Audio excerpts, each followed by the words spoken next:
বাংলা একাই 100 হয়ে সফলতার পথে, জনগণই রাজা হেথায় জনগণের মতে। 10 লক্ষ টাকা পাবে প্রতি বুথ এবার, মিটবে সকল প্রয়োজন আর ফুটবে হাসি সবার। জনতার মতে হবে মুশকিল আসান।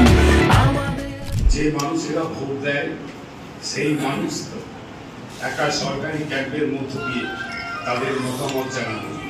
এখানে কোনো পঞ্চায়েত মেম্বার, প্রধান, উপপ্রধান, পঞ্চায়েত সমিতি, জেলা পরিষদ কারো কোনো হস্তক্ষেপ থাকবে না, কারো কোনো খবরদারি, কারো কোনো মতপরি থাকবে না। এখানে মানুষ তার মতামত প্রতিফলিত করবে। প্রথমবার সৃষ্টি হবে নজির, ভবিষ্যৎ গড়ছি মোরা হাতে হাত রেখে।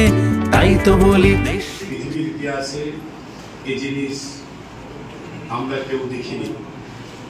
বাংলার মুখ্যমন্ত্রী মমতা বন্দ্যোপাধ্যায়ের এই মস্তিষ্কগ্রস্ত প্রকল্প সারা ভারতবর্ষের অন্য কোনো রাজ্যের মুখ্যমন্ত্রী কিংবা পৃথিবীর ইতিহাসে কোনো রাষ্ট্রনায়ক ভারতবর্ষের এই গণতন্ত্রকে প্রতিষ্ঠা করার জন্য, গণতন্ত্রের এই সুদৃঢ় করার জন্য যে প্রয়াস, এই প্রয়াসের কথা কেউ চিন্তা করতে পারেনি, কেউ ভাবনা আনতে পারেনি। বাংলাকে আজ দেখে জনতার মতে হবে মুশকিল।